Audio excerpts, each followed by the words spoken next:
In the New Direction manifesto, I'll read an excerpt. Sierra Leone's judiciary has come under serious scrutiny and condemnation under the APC government, with perceived unconstitutional intrusion from the executive arm of government under what has become popularly known as orders from above.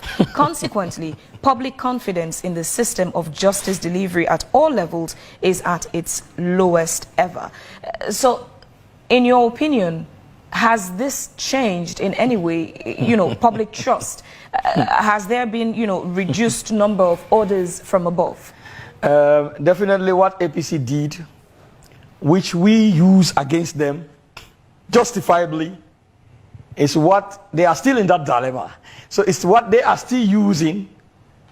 You see, this is why I'm saying that there has to be responsible criticism of government policies. But would you say public trust has improved over the last 4 years? So in terms of public trust, right, this is coming from an opposition party. Certainly for them, what they want to justify, the wrongs that they did for which the people of this country voted them out of power, right, which even though when those are not in existence, for them it's like they kept record on all of their wrongs that were challenged by the SLPP in opposition. So they have now decided to use the very platform that they created, for which SLPP critiqued them, that led to their being democratically unseated, right, out of power. They are using this same method when it is not even existing. Even when it is not existing, they are using that very platform that the SLPP used, which they created, you understand, thinking that they will paint the judiciary bad. If they are talking about public trust here,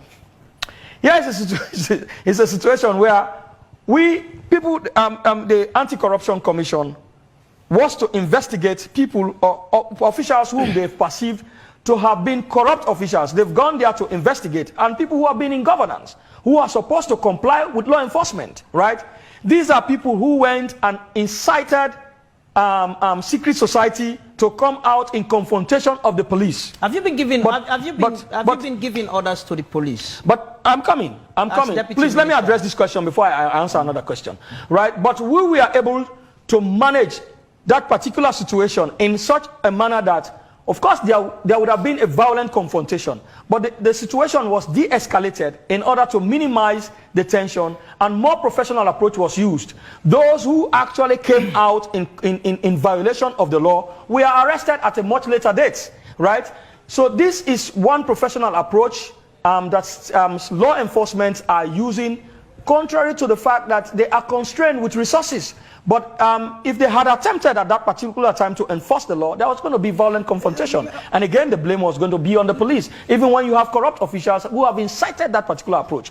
Again, yet the police asked, yet these people still go ahead and cry down the police. Let us take again, for instance, Paulo Conte, who has been a minister, please. Still unclear. So when you're landing on this, please touch on that as well. I earlier asked you about the reforms you've brought about for the Sierra Leone police, especially that when you were in opposition, you picked up some of the wrongdoings and unprofessionalism of the Sierra Leone police. In terms of reforms, when you talk about reforms here, has there been it's not only incumbent on government alone to do reforms, right? It's incumbent on every state actors, right, that has the right to act. That is why when you go to police council, no, but in the case of the Sierra Leone police, Leema, we actually don't have enough time. We have less than 5 minutes. Government. That is why when you go under Sierra Leone police, yes, it's only government, but also that is why we have civil society who complements efforts of government. So that is why when you go to police council is not comprised of only government officials. You have the bar association rep in police council, right? And so, for instance, any decision that is coming from police council, I'm not a member of police council even, you understand? Every decision coming from police council, but your boss it's also been, yes, it's also been, that's why I compliment the effort of my boss. It's also been complemented by civil society participation. Right? Every decision coming from government comes from civil society participation. So are we saying that the police should sit down and allow people do whatever they want to do freely, even contrary to the law? Is that what we are suggesting here? One quick question, my last question for you. Currently, would you say the Sierra Leone police is acting professionally? If you have to aggregate that by percentage, under the leadership of my successive bosses, I would say yes.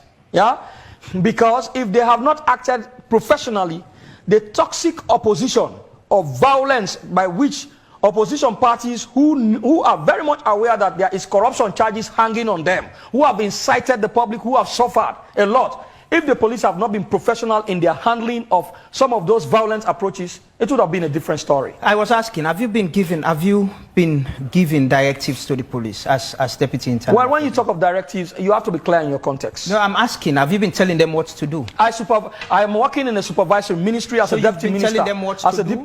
As a deputy minister. And I think this is the second time you're asking me this question. I've addressed. Yes. That I form part of the police chain. So when you ask questions, I don't know what you were saying for certain. No, I'm asking if no.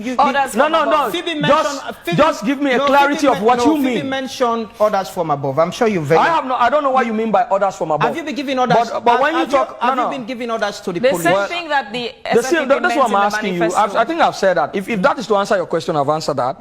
That I form part of the police chain of command structure. So meaning you can give them directives. So I don't understand your context. Because no. I have to know. I give directives. I give lawful directives through the chain. Right? I give lawful directives through the chain. Orders from above. Well, if that is your understanding. No, not mine. I'm asking you. I don't understand what is your context of orders from above, and I will not answer to a question that I do not understand the context or the frame from which you are asking. The phrase you used in the manifesto. What I read was an excerpt from the New Direction manifesto, and clearly the party wrote orders from above. So, on whatever context the party meant by orders from above, let's use that context. No. If you're talking about that context, if you talk about orders from above, you are being negative, or whoever is using that is being negative in the context of. I'm coming. Orders from above in the realm of the APC. This is where you ask a police command structure to do things outside the legal framework. I've never done that. This administration has never done that. In my view, so far as I have followed the workings of the police. But when we talk of orders from above, from the context of bad governance approach, this is where you ask the police command structure to do things even when it is not lawful. I've been a military commander. I know what lawful orders are. And I deny unlawful orders. Unlawful directives, I denied. So similarly, coming from that background, this is where I even... This is where I even want... Shouldn't the police be an independent institution that do not take directives from the Ministry of Internal Affairs? You know what? If I was President Bio, I was really going to allow the police to sit back and allow citizens to... No. Basically, that's what you were telling me. That's what you were suggesting. No. As a government, let us really allow the police to just sit 1 week without working. Just like some miscreants. Those are some miscreants decided not to participate in coming out to even fend for their own livelihood. Let us say, as a government, let us allow the police to just sit for 1 week. And then you will know the essence of a police, of the functions of the police in the state, and the police also being supervised by a government entity.